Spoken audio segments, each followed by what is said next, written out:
Hello, it's me, and today I will be doing a review on my Monsterarts Godzilla 2001 Heat Ray version. So this is my first ever Monsterarts that I've owned, besides my bootleg 2019 and the bootleg 1964 King Ghidorah. So I was very excited about this arriving. It was a late birthday present, which was about a month ago, so it arrived quite late. But on with the review. So as always, I'll start with the box. So on the front, got a brilliant image of the Godzilla in the box. This guy. Unfortunately, you can see that it is pretty photoshopped. You can see how much more of a vibrant blue that is, and a bit of more white in the mouth and a darker blue, because you can see a bit more of the difference in between the two, which is a bit but it's still quite good. This box looks really nice. It's got all the claw marks. I prefer the look of some of the older monster art, so you can actually see the figure. But it's got some more monster arts stuff there. Tamashii Nations Bandai and Tamashii Nations Quality. Can't really see that very well. 2020 Godzilla. It's got the 1962 and another Godzilla drawing. Godzilla, something in Japanese. Don't know what on earth that says. Got some more stuff on the side. Godzilla. Other side, another picture of him from the front. On the back, got some really good images of the Godzilla. It looks like to me that they spend tons of time on one figure to make everything perfect, all the paint and stuff, and they only use that figure to do the promotional pictures, and then they give you a slightly worse version, because you can see all of that's a continuous color of blue, and this goes like dark blue to like a silvery color. But all these look really nice. Some Japanese that I can't read, and some legal stuff on the bottom that no one cares about. Also, it didn't just come in that box. It also came with an official Monsterarts box. But now, on with the actual figure. So this guy, I'll get up a bit closer. So this guy, he's really, like, if you missed out on the original release, like I did, this is my first Monsterarts, this is a really good figure. Like, if you like the 2001, I'd recommend getting this. It is pretty expensive. Like, it's like meant to be like 96 quid, but I got it for 110 from Forbidden Planet. But he's actually, I love the way they did the head. Like, it's not perfect. It's not exactly accurate to the film. It's like their interpretation of it, and it just looks so nice. And also, I absolutely love the way they did the eyes. I'll see if it can focus. There. So you can see it's sort of like a blurred out, like when you saw like the old televisions, like when they went all weird, like the sort of black and white fuzzy thing.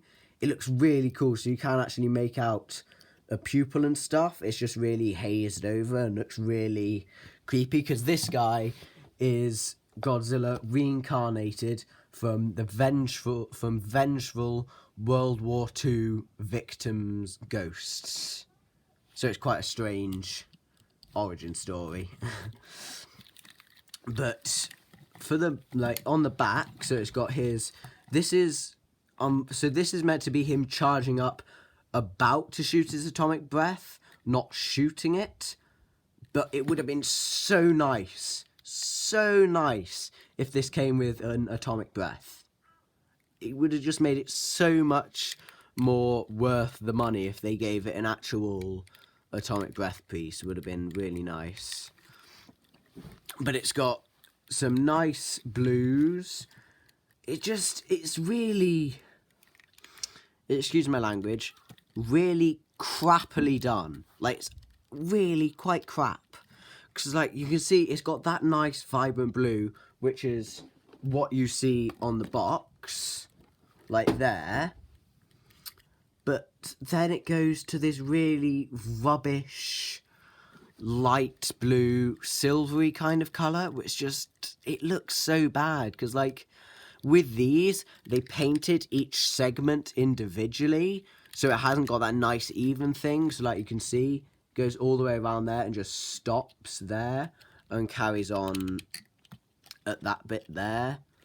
It just, because, like, usually when people do, like, customs, they just get an airbrush, like, put it in like that, like, max bent there, and they just get an airbrush and just spray down the back all in one colour, which looks so much nicer than what they did here, because just none of it's even.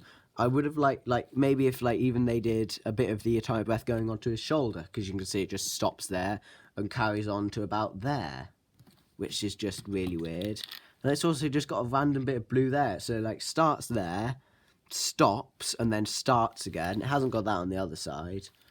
It's just, they could have done this, the atomic breath on idea, like the blues, so much better. Like, it's not that amazing for, like, the Monsterarts quality, because it's just not as good as some of the other atomic breath versions they've done. Something that I do like is the way they did this. So it's like partly, like, half of it is blue, and then the other half of it is grey, which looks quite nice. And I also love the way they did the texturing. It's like when you're painting something and a bit of dirt gets underneath, and it's really annoying. But this actually looks really good, because, like, there's tons of it. It just looks really nice. Like, the sort of roughness of it is just really nice.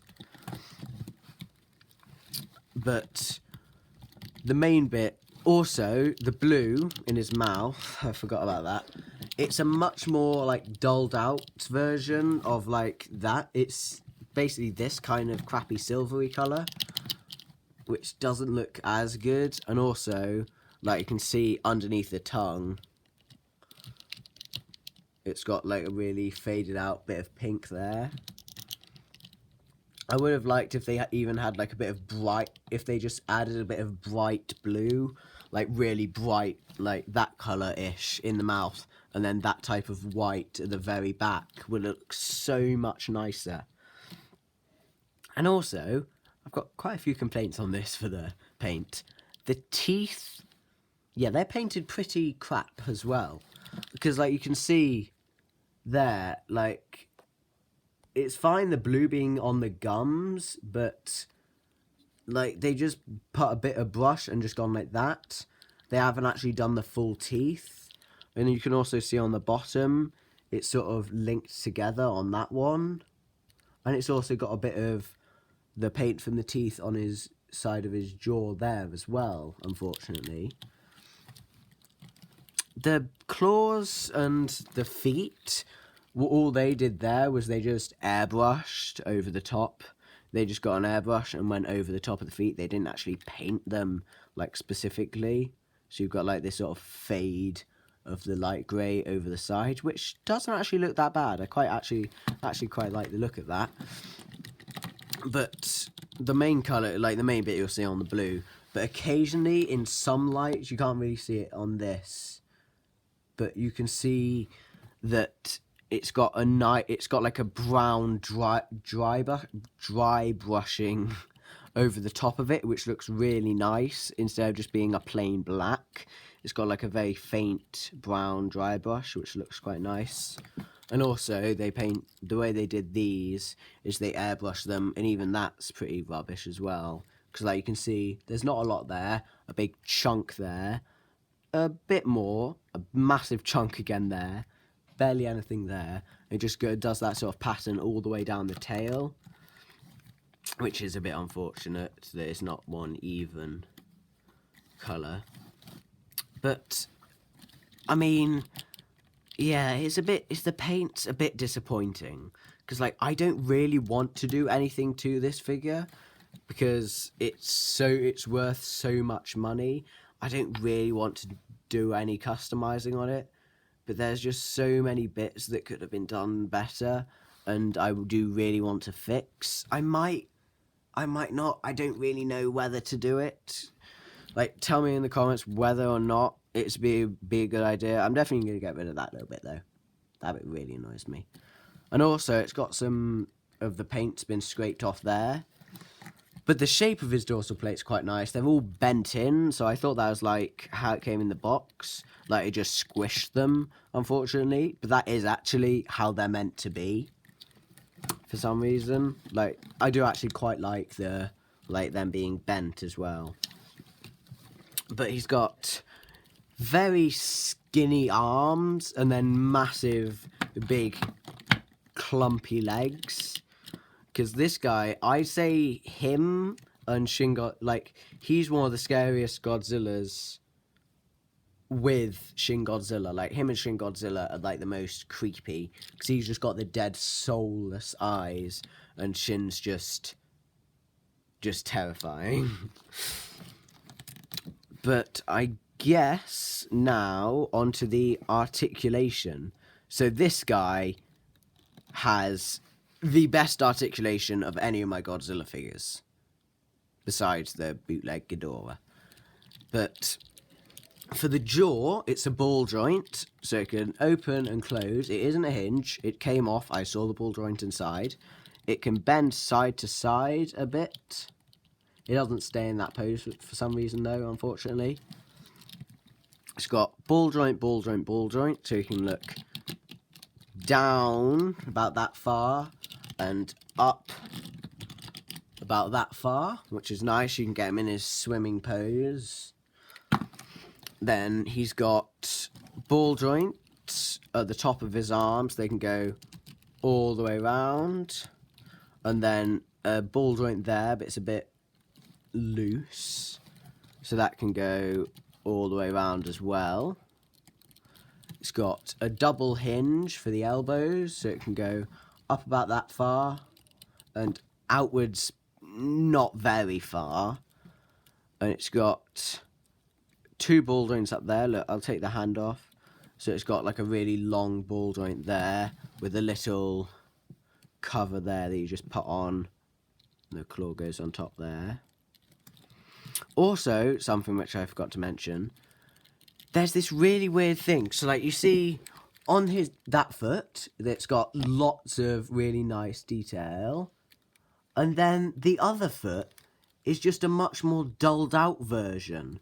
It's like, that's tons of nice detail, and that's just it been dulled out a lot. Same with his hands. Like, you see, that's got lots of detail. Can't really see the lights, pretty crap. And then this doesn't have a lot of detail. That's more smooth than this one, which is a bit strange. But then the chest, it's got a swivel up, a ball joint up there, a ball joint down there, so we can look all together with his neck and his stomach. He can look down very far, but it does leave two massive gaps in there, which looks a bit strange. And then up all together about that far, so you can have him like standing perfectly straight upright like that, which I actually quite like. And then for the legs, it's a ball joint, so they can go in about that far, out about that far, so very wide. And then it's got it spins, doesn't go all the way around, it can go back very far, and then forwards there, all the way up to there. Doesn't go all the way around though, because he's got a big lump there and a little bit there, which stops it from going all the way around. The legs are a ball joint up there, a ball joint down there. This is just like a little cover, so it can go back about that far, forwards not very far, it just goes straight. And it's got a ball joint there and a ball joint there, so it can go forwards and backwards, and a bit of a side to side movement, which is quite nice. Can spin, not all the way around. And then the tail is the most impressive part. So it's got ball joints going all the way down to the very tip of his tail. So you can get a brilliant range of movement all the way around, left and right. It can go up, so it can touch. Yeah, that bit comes off sometimes. Same with the neck. Other people, there are some of the shoulders, like the arms, pop off, but that hasn't happened with me. So it can go up about that far, can almost touch the tail, like it can, but it doesn't stay there. And then it can go all the way round like that. So you can sort of have like the 1972, where he's sort of shooting it and flying backwards for more of the goofier films. But the articulation on this guy is absolutely amazing. Like, if you're one of the collectors that really likes good articulation, then you'll probably have this guy. But this is a really nice, different version of him. And now, I guess, onto the size comparison. So here he is next to my custom bootleg 2019. So that's my sort of like atomic breathy version. Here he is next to the NECA version of GMK. And here he is next to the best NECA Godzilla, the original. So you can see he's actually taller than this guy. And here he is next to my most expensive figure in my collection, the Sci-Fi Revoltech Gigan, who is a lot smaller. And finally, here he is next to the MFS3 Kairu Mechagodzilla model kit. And you can see he is quite small compared to him. Kiryu completely dwarfs him, which is quite funny. But that about does it for this review. I hope you enjoyed, and I'll see you in the next one. Bye!